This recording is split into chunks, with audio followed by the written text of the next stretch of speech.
Uch tumanda iqtisodiy taraqqiyotning muhim ustuni sanalgan tadbirkorlik jadal rivojlantirilyapti. 586 ta sanoat korxonasi hamda 5 ta kichik sanoat zonalarida yangi ish o'rinlarini yaratish hamda investitsiyalarni jalb qilishda o'ziga xos industrial platforma yaratilmoqda. Ularda qariyb 4,5 ming nafar fuqaroning doimiy bandligi ta'minlangan. Shu haqdagi lavha bilan dasturimizni davom ettiramiz.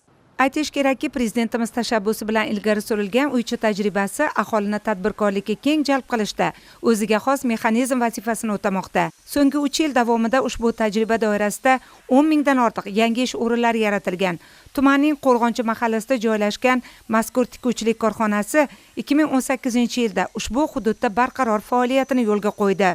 Barchamizga ma'lumki, Namangan viloyati tadbirkorlik markazi hisoblanadi va asosiysi tekstil sanoati rivojlangan. Mana bunday ishlab chiqarilayotgan kostyum shimlar bugun Yevropa bozorlarida ham sotilmoqda desak xato bo'lmaydi. Bu boradagi fikrlarni Uychi tumani Qo'rg'onchi mahallasida joylashgan mazkur korxona misolida ham yaqqol ko'rishimiz mumkin. Bu yerda asosan MDH davlatlarga sotiladigan kostyum shimlar ishlab chiqarilyapti. 150 ta ish o'rni yaratilgan. Shularning qariyb 120 nafarini xotin-qizlar tashkil etadi. Ayni paytda korxonada 150 nafar ishchi xodim mehnat qilmoqda. E'tiborli jihati shundaki, ularning 120 nafarini xotin-qizlar tashkil etadi. Korxonada asosan erkaklar uchun kostyum shimlar ishlab chiqarilmoqda. Zamonaviy dizayn, sifat nazoratining yo'lga qo'yilgani va bozor talablariga mos ishlab chiqarish siyosati natijasida mahsulotlar nafaqat ichki bozorda, balki tashqi bozorda ham o'z xaridorlarini topmoqda. Umid mahallasida yashayman. Tikuvchilikka qiziqqanim uchun shu korxonaga ishga kirganman. Kirganimga 3 yil bo'ldi. Ancha yaxshi daromadlarimiz ham, oila byudjetimizga yordam bo'lyapti, xo'jayinimlarga. Farzandlarimni o'qityapman. Ishim juda yoqadi. Bu yerda biz kabi ayollar ko'p, hamma daromad topyapti. Kostyum shim ishlab chiqaramiz. Chet elga eksport qilinmoqda. Bundan xursandman. Bugungi kunda tumanning tabiiy resurslardan samarali foydalanish borasida ham yangi yondashuvlar shakllanmoqda. Xususan hududdan oqib o'tuvchi Norin daryosi uzoq yillar davomida faqat suv manbai sifatida qaralgan bo'lsa, bugungi kunda unga iqtisodiy va turistik salohiyat nuqtai nazaridan yondashish boshlandi. Jumladan tumanning Jidakapa mahallasi hududida Daryo bo'yi nomli zamonaviy dam olish maskani qurilishiga start berildi.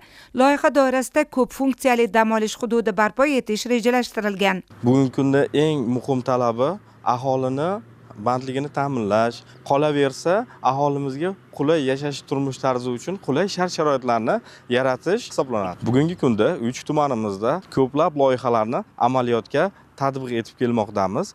Jumladan mana Norin daryo bo'yida turizm maskanini barpo etilishi. Bu loyihaning afzalligi, bu yerda ko'plab fuqarolarimiz ish bilan ta'minlanishadi. Turizm obyekti bo'lgandan keyin bu yerga sayohatlar uyushtiriladi. Daryo bo'yida shu kabi loyihalarni yana ko'paytirishni oldimizga reja qilib olganmiz. Tumanda milliy hunarmandchilikni rivojlantirish, qadimiy an'analarni asrab-avaylash va uni zamonaviy iqtisodiy imkoniyatlar bilan uyg'unlashtirish borasida ham izchil ishlar amalga oshirilmoqda.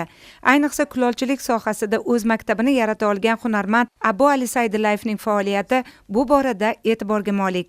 Ko'p yillik tajribaga ega bo'lgan usta nafaqat milliy kulolchilik namunalarini davom ettirayotgan mohir hunarmand, balki o'z mahsulotlari orqali milliy san'atimizni jahonga tanitayotgan tadbirkor hamdir. Namangan viloyati Uychi tumanida milliy hunarmandchilikni kulolchilik yo'nalishi bo'yicha faoliyat yuritaman. Faoliyatimizni boshlaganimizga 8 yil vaqt bo'ldi. Shu 8 yil mobaynida juda ko'p yutuqlarga erishdik, juda ko'p davlatlarda ko'rgazmalarda ishtirok etdik. Hozirgi kunda 6 davlat bilan eksport shartnoma imzoladik. Amerika Qo'shma Shtatlari, Latviya, Litva, Gruziya, Rossiya, Qozog'iston davlatlariga mahsulotlarimizni eksport qilishga erishdik.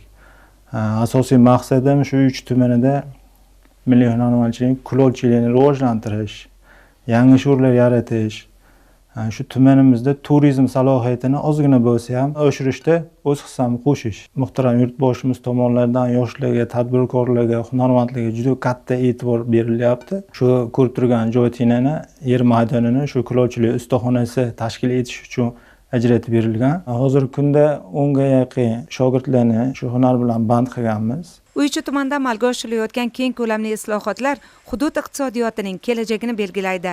Eng muhimi, amalga oshirilayotgan har bir loyiha zamirida inson manfaati, aholi farovonligi va hududlar taraqqiyotiga xizmat qilishdek ezgu maqsadlar mujassam. Yaratilayotgan ish o'rinlari, yangi ishlab chiqarish quvvatlari aholining hayot sifati yaxshilanishiga, ertangi kunga bo'lgan ishonchi mustahkamlanishiga xizmat qilishi bilan ahamiyatli.